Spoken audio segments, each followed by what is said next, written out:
Hello! I hope you are having the best day ever. I am so relieved to be finally making this video. Okay, if you're new here, I'm on a journey to create the biggest collaborative concept album the world has ever seen. I create choirs of hundreds to thousands of people, and they feature on my music under their own artist name, the Choir Imperfect. Over the next few months, we're going to be writing and recording a concept album together. So if that sounds fun and you'd like to get involved, just click the link below or the one in my bio and join the family. So in my last video, I put a call out and asked you guys to reply or comment with your favorite concept albums ever, so that I could then go through and listen to them all and steal as many ideas about what makes them so great. And I've spent almost 2 weeks immersed in these records. And I've been trying to figure out what I like about them, if anything, and what other people love about them. And that's thinking about their themes, their structures, the storytelling, like the production, the songwriting styles, everything. So now I'm gonna go through a number of concept albums that stood out to me for one reason or another.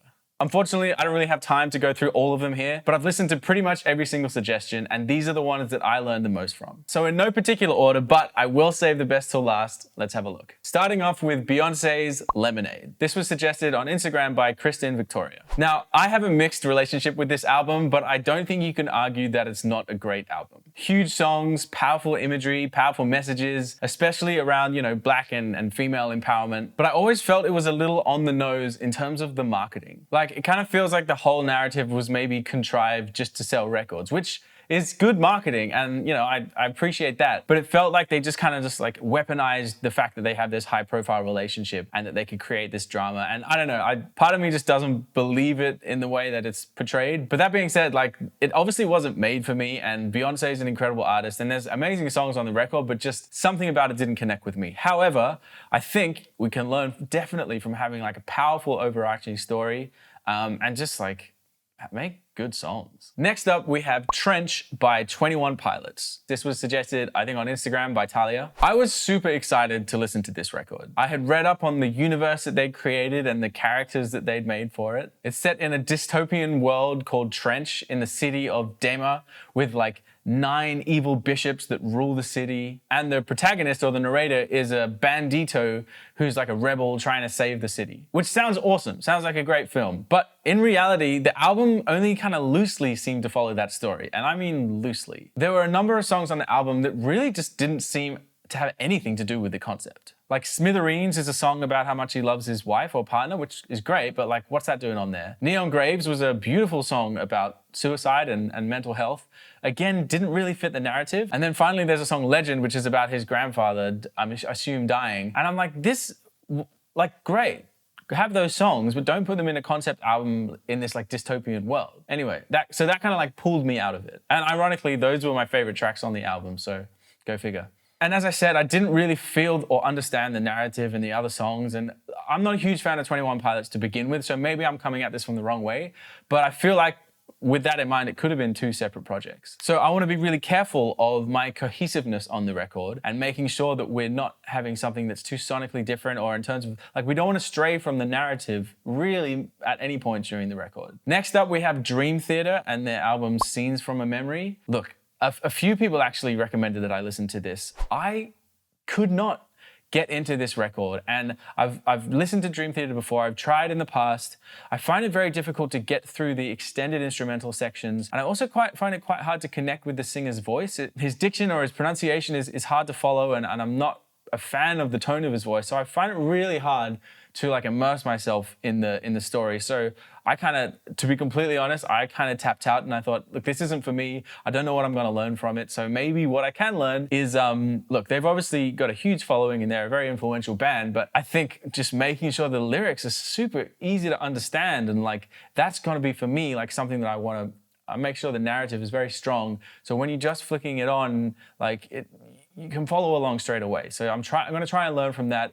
I will have some instrumental sections, but it's going to be pretty heavily vocally focused because you guys, the choir, are going to be involved, and I want that to be the focus. Okay, I love this next one. Heather Dawn Reynolds, you suggested Welcome to the Black Parade. Now, of course, this is one of my favorite concept albums of all time. There's no hiding that. The epic and theatrical instrumentation and the vocal delivery is kind of unparalleled in my opinion. We've got huge singles with amazing dynamics, like Welcome to the Black Parade is obviously like the huge big celebration at the start of the record, but there's so many big moments. Now, although in my opinion there's no through narrative on this record, like there's not telling a story really, but every single song is about death in some way, and I love how consistent they are on the theme. Maybe the only one that stands out is Teenagers. I don't really like that song, controversially maybe.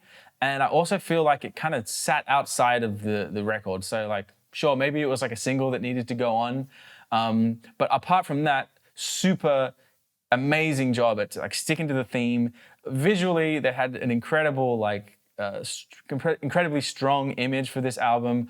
I just think like this is such an iconic album for so many reasons. Now, my manager Rico said that his favorite concept album was The Wall by Pink Floyd. And apparently this is one of the highest rated concept albums of all time. So I did my best and I gave it a couple of listens. So I really like the concept. It's like about how the singer feels like he's put up this wall between himself and society and his fans because he can't handle like the situation, the attention and the fame and all the rest of it. And like that's a really cool concept and they stick to the concept like super well throughout the record. I loved how Another Brick in the Wall, like I think that's their most famous song, they have like a part 1, part 2 and part 3 that comes up at various points during the album and they're all variations, but they have the same kind of theme and melodic motifs that keep coming back. I quite like that idea, and I'm like, maybe there's some things that I could have that are recurring through the record. I found it hard to get into the album just from an audio perspective. I know that it came out with like an animated video or animated movie. I think maybe I would have got more from it then, but I was on the move and I was listening to it, and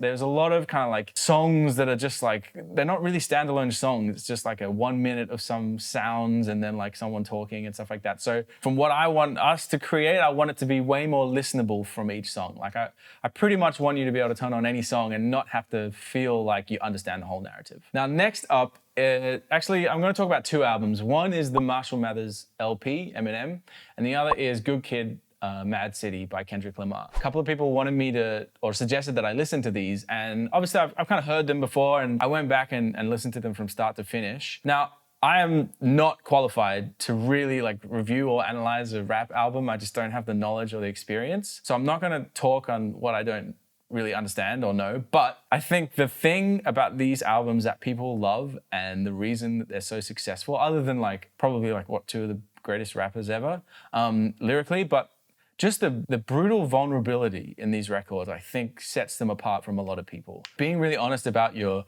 darker side and things that you're going through in that macho like rap world, and then being quite vulnerable, I think that's the reason people love these records. So I'm gonna try to honor that in my own way, like lyrically. This next album was a surprise entrant. Sophia Elizabeth recommended that I listen to The Preacher's Daughter by Ethel Cain. I'd never heard of Ethel before. I think this album came out last year, so it's super new, but this was a trip. It's like an awesome blend of like London grammar meets this like slow sob rock kind of thing. I don't really know how to describe it, but it's so intense. And they did an amazing job of creating this world, this like American Gothic, like dark, moody world. And all the songs felt like they belonged together. And I really want to be careful to make sure that we're using similar sounds and similar production across the track so that it transports the listener into the world of the story. Now, I did have to read the lyrics along with the songs in order to understand what she was saying. Like it was super reverby and quite low in the mix, and she sings quite low. It's quite hard to understand. My style is definitely not going to be anything like that.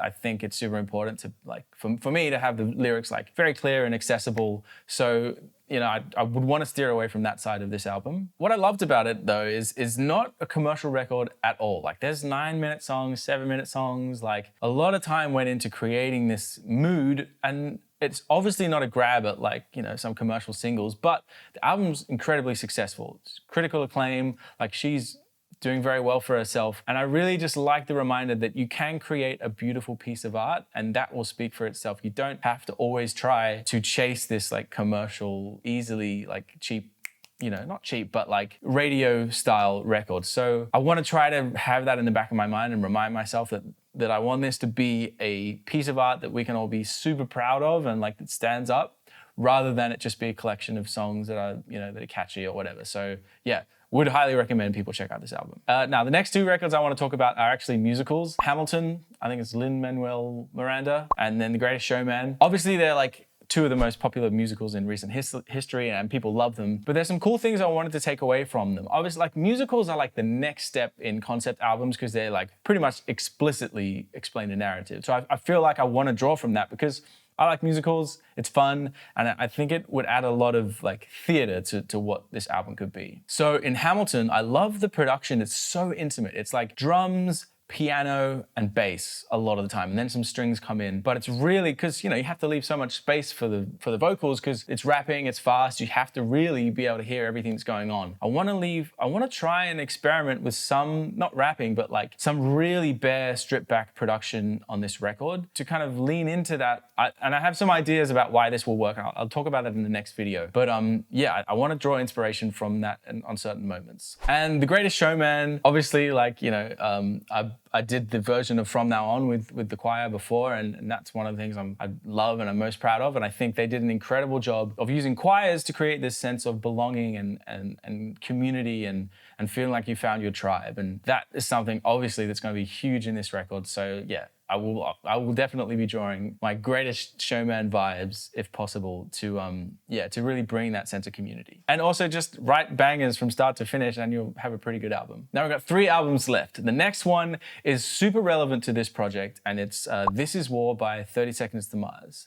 Now, I think this album is probably going to be the closest thing in terms of a reference point for the Choir Imperfect and how that's going to sound. For those of you who don't know, 30 Seconds to Mars, when they're making this album, they actually organized these summits, I think they called them, which was they did a few different places around the world and they hired out like a big hall or concert hall or whatever. And they got a bunch of their fans in and they would record parts of the album, like sections, similar to what we'll be doing with the Choir Imperfect, but ours will be mainly online, mainly digital, so it'll be wherever you are in the world, just submitting your voices and your videos. I want to do some in-person recordings, but they'll probably be on a smaller scale, like 50 to 100 people in various cities around the world. Also, just reach out if you feel like your city would be a great place to do that, because yeah, we're going to be looking at that in the next couple of months. In terms of the concept of the album This Is War, the concept I think is them going to war with their record label, which I think they won. So it's like this whole like the record label thing, which is epic and the songs are amazing, but I don't think it's the most relatable story. So I'm going to try and kind of like make it a bit more of a humble and real story to tell. So that's a